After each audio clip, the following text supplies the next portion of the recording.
They were initially skeptical, so Aran presented the queen ant's shell as proof.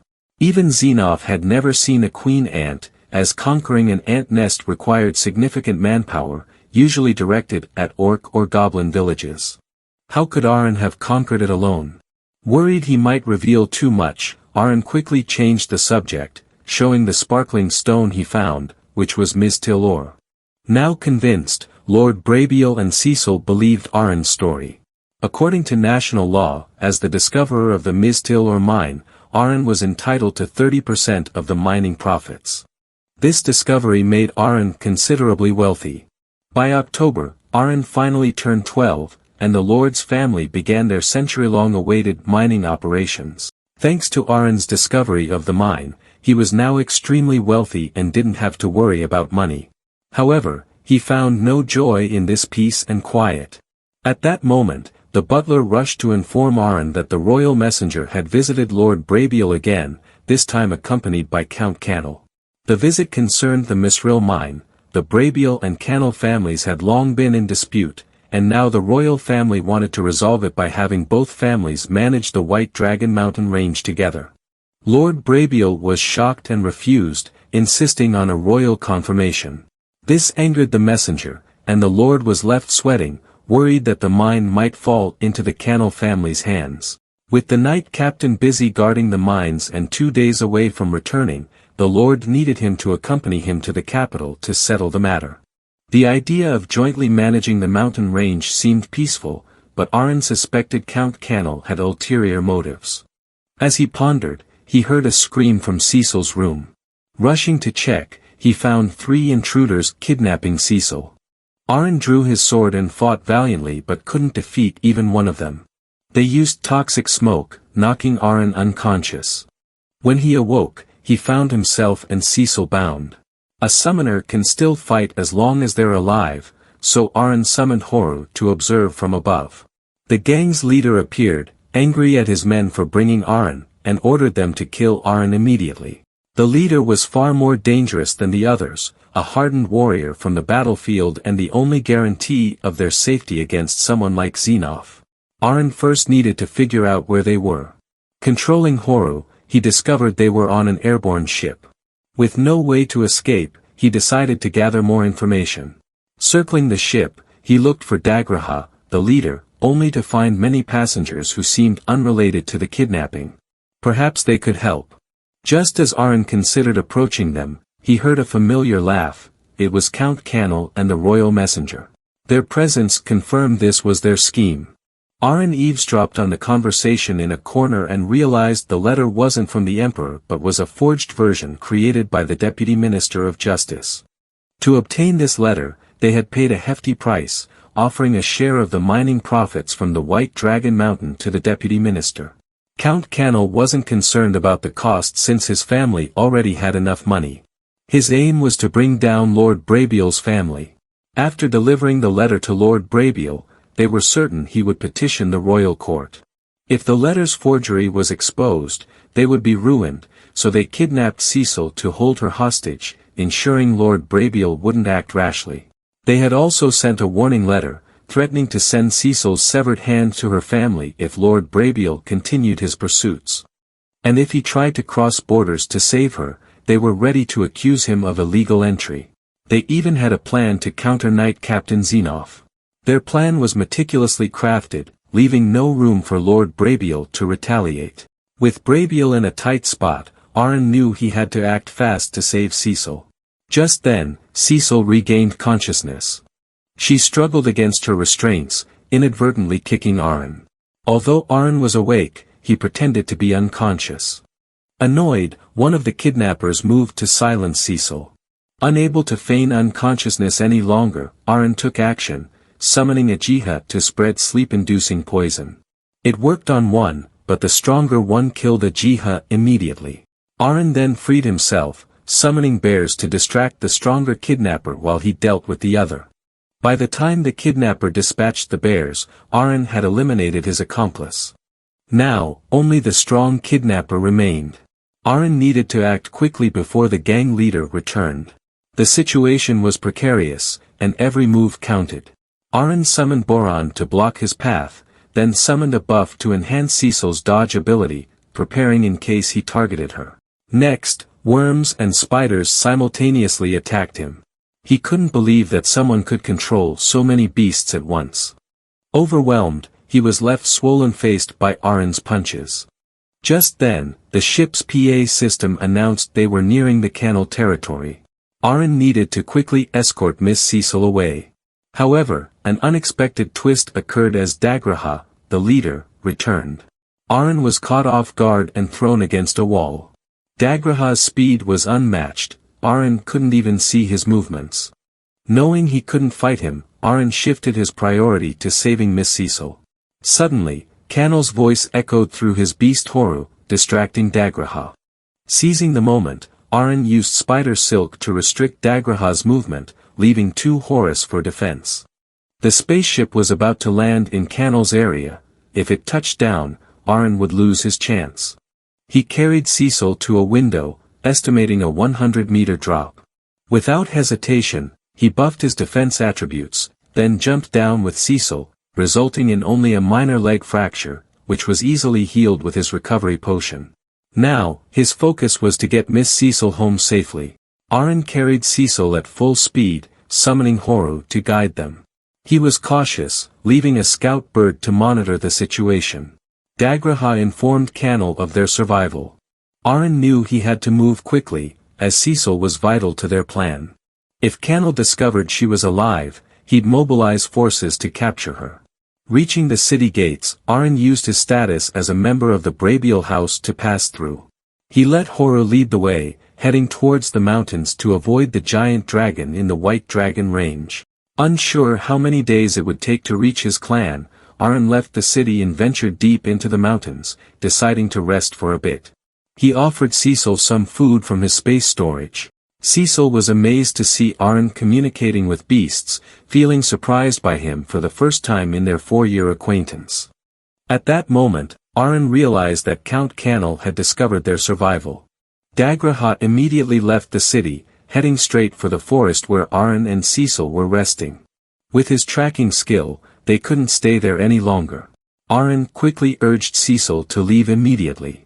Arin stopped summoning more beasts and instead focused all of them on increasing his own agility, hoping to lose his pursuer. He tested the enemy's tracking skills by running in a zigzag pattern, and sure enough, the pursuer followed Arin's exact path, suggesting he was a skilled scout, adept at following enemy tracks. To avoid leaving footprints, Arin moved through the trees. Dagraha, now confused, struggled to locate Arin. From his vantage point in the trees, Arin could see the White Dragon Mountains in the distance, still far away. For now, he decided to find a safe place for Miss Cecil to rest for the night. Cecil fell asleep, while Arin stayed awake to keep watch for Dagraha, who showed no signs of resting and kept on their trail. The next morning, Arin woke Cecil up when the tracker discovered their tree footprints. Realizing his tracking skills, Arin knew he had to employ a different strategy. He ran in a wide arc, checking maximum footprints and deliberately interrupting his own trail. By the second day, Arin finally reached the White Dragon Mountains checkpoint. The soldiers recognized Miss Cecil and offered a carriage for their return, but Arin declined, knowing it couldn't match his speed. Plus, Horu had lost Dagraha's trail, it seemed he had discovered its surveillance. Traveling with the soldiers would only endanger them, so Arin continued, summoning more hooks for broader surveillance. By the third day, they were still safe, and within one more day, Arin could safely return Cecil to her family. Just as Arin was about to rest, he was startled to realize that the one-eyed Madagashu, which he had blinded 3 years ago, was heading straight towards them. Last time, Arin wasn't strong enough to fight it, but now things were different. It was time to settle a 3-year-old score.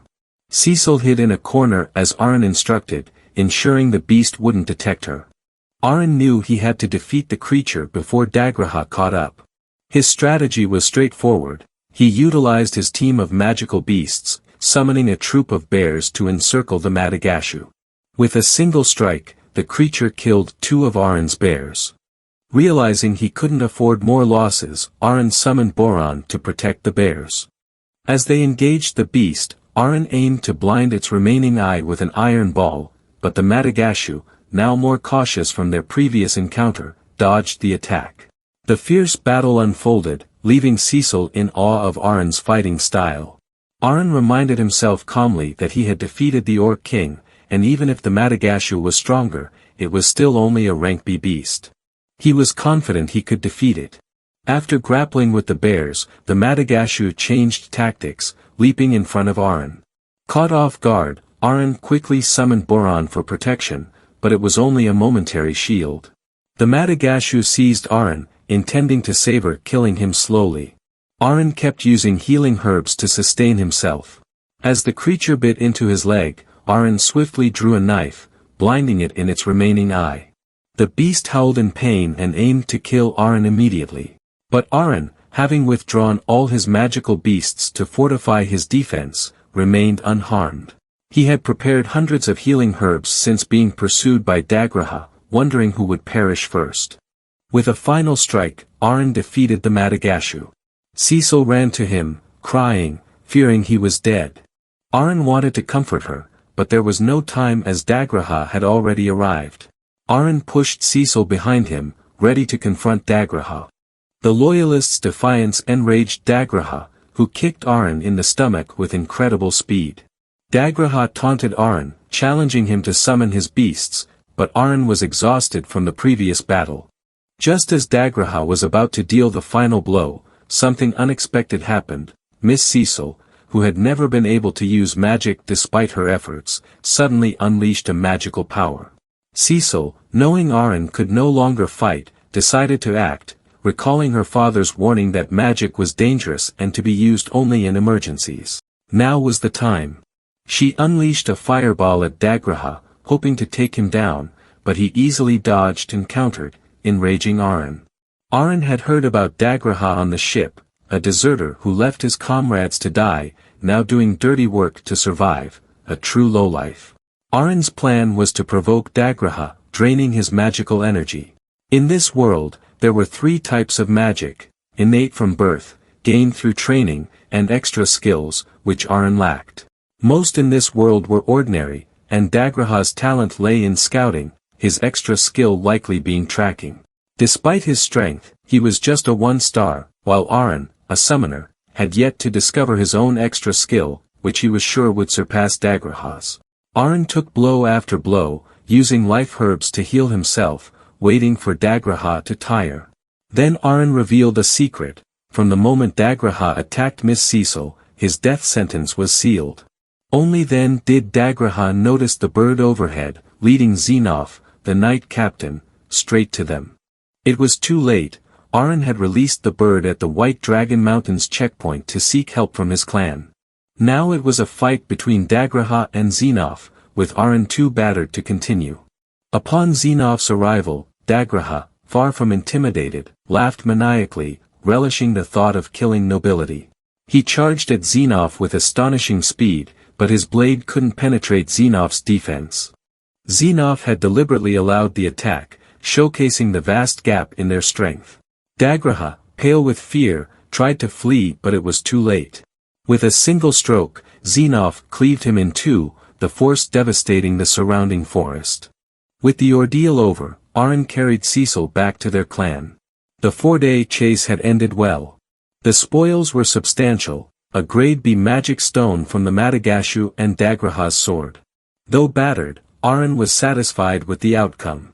Aron's reward for his efforts was a luxurious bath, his first since arriving in this world, a true testament to noble life. Relaxing in the bath, he reflected on the lessons learned from his recent mission. First, he realized the need to develop a resistance to poisons used by his enemies.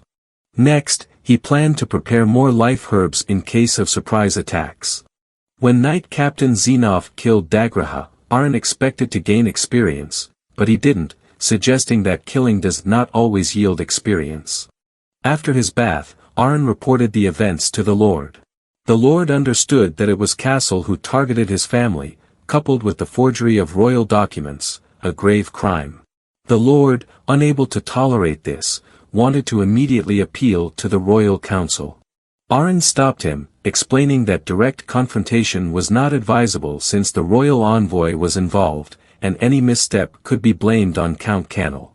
Arryn then proposed an idea, to relinquish his mining rights to the Misthill mines, transferring them to the Lord, giving him leverage in negotiations. The Lord, recognizing Arryn's intent to use the mine's wealth to influence the royal council, hesitated due to his integrity and reluctance to engage in corrupt practices. But Arryn convinced him, citing his own family's struggles, arguing that sometimes one must get their hands dirty to protect loved ones. This struck a chord with the Lord, who had been leading his family since he was 16, aiming to be a noble leader but realizing the necessity of playing the game for the greater good. He thanked Arryn, promising to make good use of the mining rights. Arryn then brought up the topic of noble duties, wanting to learn more. Cecil joined in, eager to follow. With the Lord needing to go to the capital, he decided to leave Cecil's teacher to explain everything to them. Several days after the Baron went to the capital, Cecil's teacher arrived at their house to explain the situation. The kingdom where Arryn lived, Radishu, was located in the central Shadow Continent. It was a time of peace, so there was no war between nations, but the nobles had a different duty, to prevent the expansion of the Demon King's army across continents. 62 years ago, the Demon King appeared, and his powerful army began invading continents. To stop him, an alliance of 5 continents was formed, requiring each country to share resources and manpower to fight against them. Yet, this was still not enough to stop the expansion, until the hope of humanity, a young hero named Helmios, emerged. He graduated from the academy at 15 and was now 22, always on the battlefield. Arryn and Cecil were unaware of this part of history, which led to the explanation of noble duties. According to the alliance's agreement,